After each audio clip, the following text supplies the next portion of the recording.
Hello guys and ladies, this is Trudy here.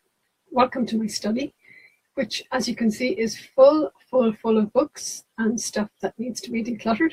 So that's my mission between now and Christmas. One of my missions between now and Christmas is to get that done. Anyway, you're very welcome tonight. And tonight we're going to be talking about acceptance. And acceptance is a funny old word. I'll go into it in more detail in just a second. Hi, Joanne. Hi, Ruth. You're very welcome. What I'm going to do in a minute is just give you, oh, hello, everybody. There's Joanne, there's Ruth, there's Suman. Hi, Suman. And there's Claire McMullen. Hello, Claire. I'm going to give the overall plan for tonight. And I have to confess, I'm a little bit nervous because it's about a month, 6 weeks since I've been here. So I've got to kind of get back into my zone with this again. So if I flitter and fluther, just forgive me, okay? And there, hi, Emer, you're very welcome. Emer, have you moved to Hollywood yet, by the way? Okay, so the plan for tonight is a call of about 20 to 25 minutes, I hope. And this topic, acceptance, is a really intriguing one for me, based on my own personal experience and based on my work with clients and based on a lot of study that I've done and a lot of research that I've done. And in the topic tonight, we're going to be looking at acceptance from through the filter of mindfulness, cognitive-based therapy, and acceptance and commitment therapy. Now, don't mind about those. I'm just saying that we're coming at it from a fairly serious point of view. It's not pink and fluffy and woo. It's a fairly robust point of view that we're looking at acceptance in. And I was really intrigued last night when I posted the fact that I was doing this. I got a lot of personal messages to say, delighted that you're doing this. It's an area that really interests me, from lots and lots of different people with lots and lots of different backgrounds.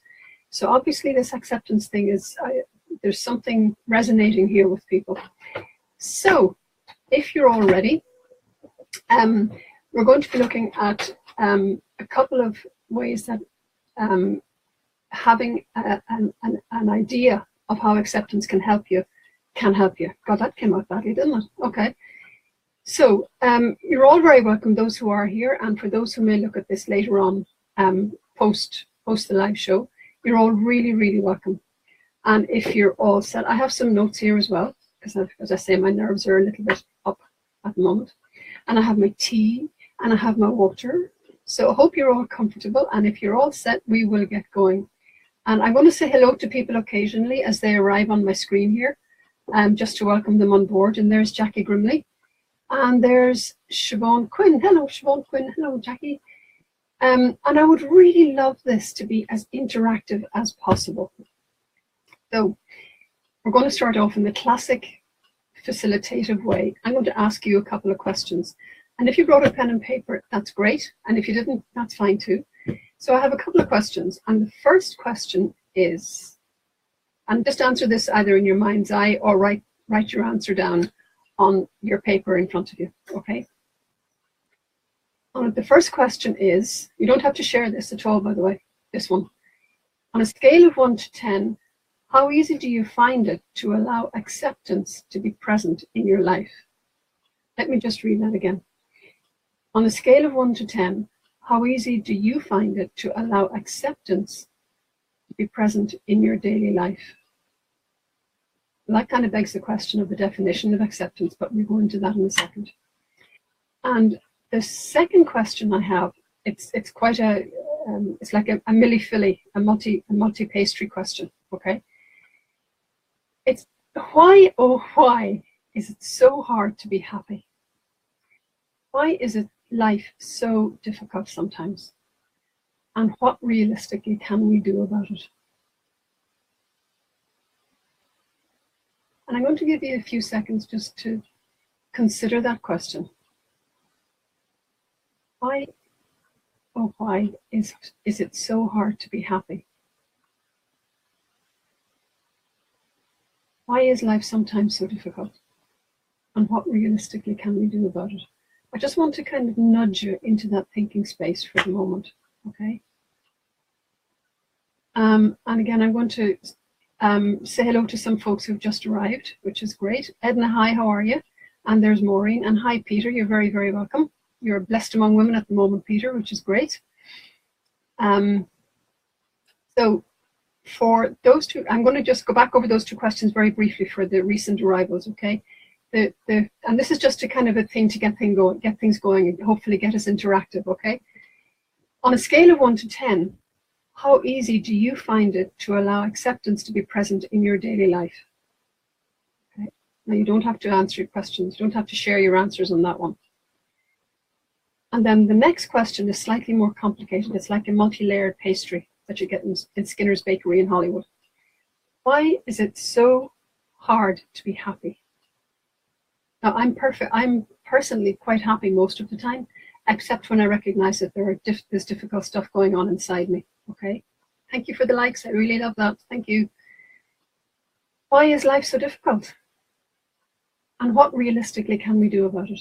Okay, so you don't have to share your answers on those unless you want to actually jump in and give me your comments in here. And by the way, there's a bit of a gap between you putting a comment in and me seeing it here. So if I don't respond immediately, just forgive me, okay? And I have another forgive request as well. As some of you may know, I was quite ill there for a few weeks, and one of the after effects is that my voice has gone quite strange. I don't know who I sound like. I'm beginning to think it's like Theresa May, but anyway, we're not going to bring her in here. But I sound kind of squeaky, and I really apologize if it's coming across kind of squeaky. I'm working with my breath, and I'm working to keep it as calm as possible. So, but if it does sound weird, it's just that it is kind of weird. So let's not hide that fact. So now I'm going to change my glasses as well because I can't see with my notes. God, computers are getting old. I have a quote for you. Think about this. Serenity comes when you trade expectations for acceptance. Serenity comes when you trade expectations for acceptance. I don't have the name of the person who said that, but if you think about it, when we allow expectations to be released, when we let ourselves free of expectations and accept what is happening and what is going on for us, God, life can be so much more serene. Interesting thought that, isn't it? So I mentioned the question of the definition of acceptance there a moment ago. And as I said, I'm working through the filter of two fairly robust processes, the mindfulness cognitive-based therapy and also acceptance and commitment therapy. So it's a very robust process that we're working with here, an introduction to a very robust process. And there's an intriguing double meaning to the concept of acceptance. And it can be used to either mean resignation or giving up or giving in without anything ever changing. And that is not what we're about here. That is absolutely not what we're about here. Instead, the principles that we're working with in this process is to accept what is right here, right now, whether it's, quote, positive, quote, negative, whatever it is, whether it's challenging or easeful or making us happy or making us sad. Just accepting the challenging feelings that we have right now, okay? Most of you are probably familiar with the work of Carl Rogers, who is an American psychologist and originator of the humanist movement, the humanistic, not the humanist, the humanistic movement. And Carl Rogers has a wonderful quote. He says, "The curious paradox is that when I accept myself just as I am, then I can change. When I accept myself just as I am, then I can change." The flip side of that coin is when I deny who I am, when I deny how I am, and when I deny what's happening inside me, I can't change that. Unless I recognize it, I can't change it. Okay? Any questions, any thoughts, just pop in here, please. I'm actually going to go over to the screen for a second. I can see something coming in here from Suman. Hi, Suman. Sorry for my lack of interaction. Oh my God, poor baby is still sick. Okay, Johan is trying to comment. Johan, folks, is 10 months old. Yep, he's Suman's boy. So, and And I accept that he wants his mommy. I'm listening. Lots of love. Okay. So again, Caroline, you're very welcome as well. Caroline Courtney is here as well. Just to go back into the work here for a second. I'm not accepting a fixed state of acceptance. I'm accepting a process. And this will all make sense, I hope, in a moment. I accept how I am when I'm feeling a bit grungy or feeling a bit angry at something or feeling a bit self-disappointed or self-critical. I accept how it is and in how it is becoming. And I do my best to give myself that same acceptance. Okay? So there are 3 ways that to help you to work with difficult emotions. I'm just going to canter through them really, really quickly. And if you have any questions, please PM me afterwards or email me afterwards. I'm here to help. So people sometimes experience difficulty over the concept of acceptance as an approach for dealing with difficult emotions. If questions like, how can I accept this pain? Why am I really feeling pissed off with somebody? Why am I feeling so angry with somebody? Why does he or she really tick me off so much?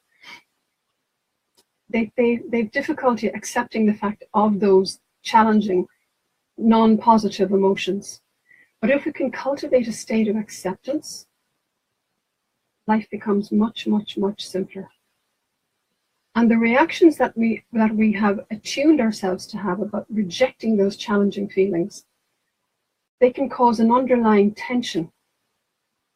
And even trying to push those feelings away, it builds up into a habit. But it also becomes, because it's a habit, it becomes a kind of a comfort zone. Okay? So there are 3 ways to look at working with them. Okay? The first one is to allow negative emotions to exist in our lives for the moment. For the moment. Remember the Carl Rogers quote I mentioned earlier on, that only until I recognize who I am and how I am, only then can I change. So acknowledging the negative emotions that are present, rather than pushing them away or being angry about being angry, which is all too possible. It doesn't mean we've chosen not to take action. The concept of acceptance, as introduced in mindfulness-based cognitive therapy, is intended to describe the possibility of developing a different relationship to our experience. And it's characterized by allowing the experience and letting it be. Allowing the experience of that feeling and letting it be. We're not resigned to it. We're not changing it. We're allowing the experience to be. And allowing difficult feelings to be in awareness means registering their presence. I'm reading this out purposely because I want to make sure I get this right. Registering their presence before making a choice about how to respond to them. And that's a key phrase, making the choice. For those of you who I've worked with as clients and in group workshops and things, you know that one of my favorite words and concepts is the concept of choice. In fact, I think it's probably one of the sexiest words in the English language. When we give ourselves the choice of how to respond, as opposed to reacting by default, my God, we can live such a fantastic life. A fantastic life. And again, I'll reiterate again, it's really important to remember that allowing that feeling to be present in us for the moment and just observing it is not the same as being resigned to that feeling or passive or helpless. That's really, really important. Okay. Please do come in and ask any questions that you may have as we're going along, or any comments that you may have. I'm going to press my pause button here and just say hello to some folks who've just arrived. There's my lovely niece Anne, all the way from Egypt. And there's Julia O'Brien over from the North Coast, I think, isn't it, Julia? Lovely to see you here. Thank you very much. Okay.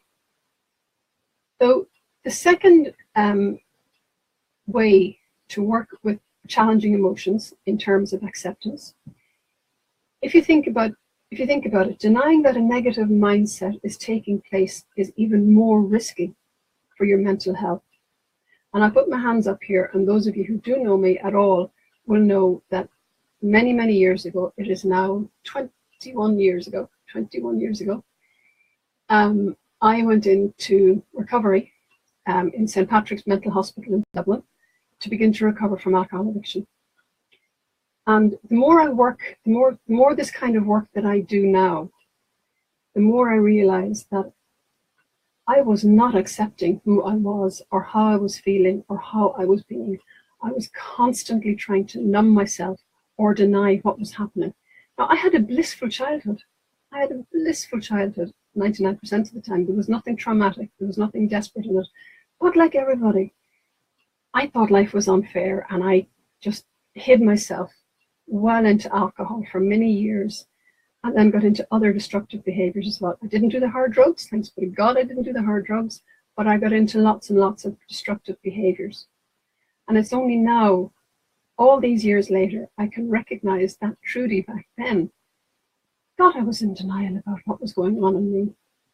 And it's that denial that can lead to really dangerous zones in our mental health. So by cultivating an attitude of acceptance and working with it, and we'll go into that in the next, in number 3 technique, and working with it, if we don't allow the acceptance awareness to be with us, we can create great danger for our mental health. And the opposite of allowing is actually quite risky.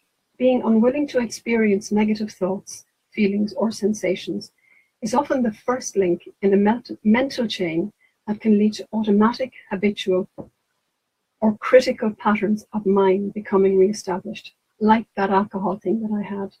Okay?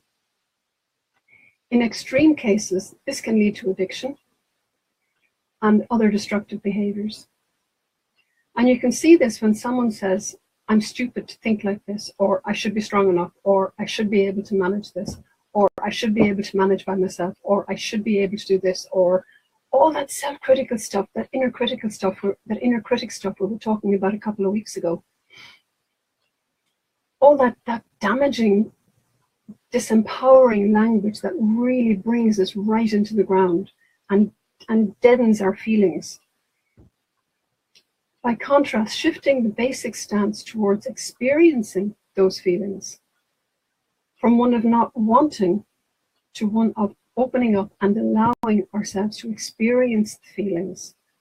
It allows this chain of habitual responses to be altered, which is the first step in the whole process. Okay. Thus, I should be strong enough shifts to, oh, okay, so I'm in fear, or judgment is present. And it can, I know that sounds a bit prosaic, but actually allowing that moment of awareness in and just observing. I know that there are a lot of powerful observers here on this call with me, on this session with me. By just taking a moment when you recognize that you might be in fear or self-critical, what is going on? Are you in fear? Are you judging yourself about something? What's the anger? Not the why, but the what. That's really important. Not why you're self-critical or why you're in fear, because that's a different conversation completely. But the what. What is it you're observing in yourself? Is that okay? And then the third part of the process, acceptance, helps you to work through each unpleasant experience. And by allowing and letting be, in the midst of difficult experiences, you create a space for your choice of response. There's that lovely word again, that choice of response. However,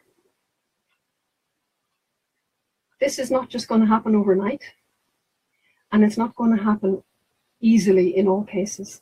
You've got to practice this. You've got to commit yourself to this process, and you've got to practice it. Okay?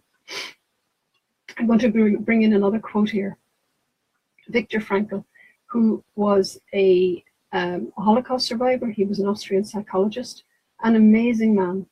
He wrote a fantastic book, very small, thin book, but one of the most powerful books, I would say, in the world. It's called Man's Search for Meaning. And in that, he has a beautiful phrase that I quote very, very often in my work. Between stimulus and response, there is a space. In that space is our power. Let me just get this right. In that space is our power to choose our response. In our response lies our growth and our freedom. So let me read that again.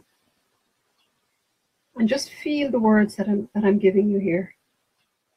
Between stimulus and response, there is a space.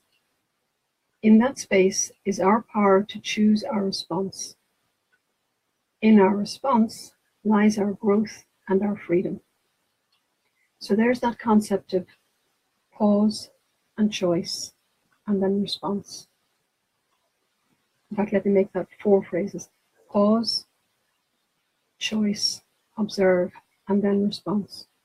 So pause, observe the feeling, make your choice, and then respond. Okay? So I've covered a huge amount of work in like 10 minutes, 20 minutes here. So I'm hoping I'm not going too fast for folks. As I say, if you have any questions at all, and even if you get this when it's not live, when it's up on my page afterwards, if you have any questions at all, please email me. I'm here to help, okay? And we're moving in now towards the end. So just to begin to bring this ship back to shore again, bringing our attention and our awareness to the sensations that go along with difficult experiences and feelings, that offers the possibility of learning to relate differently to those experiences and feelings. It allows us to be more accepting of what is there, observe what's there, create our choice, and respond, rather than reacting in our old default way, our old judgmental, fearful, angry, whatever other adjective you want to put on there, okay? And as you acknowledge each of the painful experiences and thoughts, now this may feel weird, but I'm going to say it anyway, you actually speak to it. You actually speak to it, preferably in your heart or in your mind's eye. And as part of that awareness, that observing, just say, okay, fear is here. I know you're here. Without any judgment. I know you're here. Or judgment is here. And you're not trying to change or to fix, you're just being aware of it. And in that awareness, the sting is taken out of it. You're not trying to change anything, or you're not trying to find the reasoning for it. You're actually just allowing it to dissipate without any effort at all.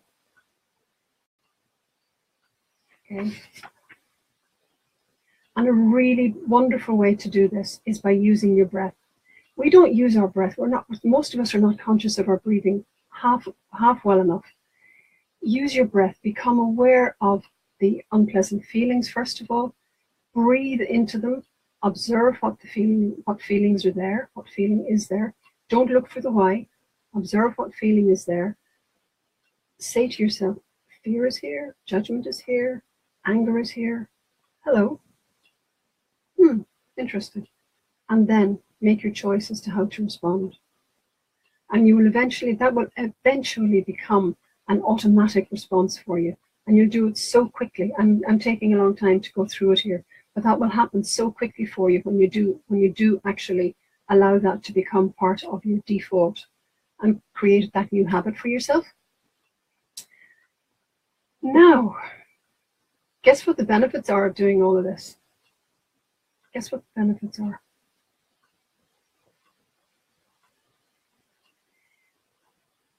Allowing cultivating this attitude of acceptance. It leads to self-trust. It leads to stronger self-belief and stronger self-confidence. And over time, your demeanor changes and you just become, it's almost like you begin to belong to yourself. In fact, you do begin to belong to yourself. You're less thrown about by the seas of other people's anger and other people's energies. You do belong to yourself.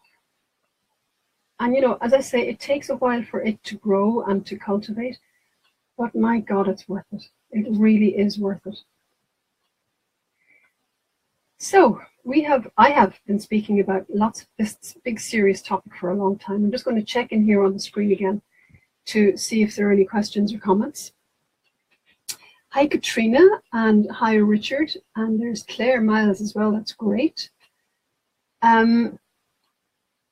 If you have any questions or comments, I'm going to begin to close up because I did say that it was 25 minutes long, and I'm just conscious of time.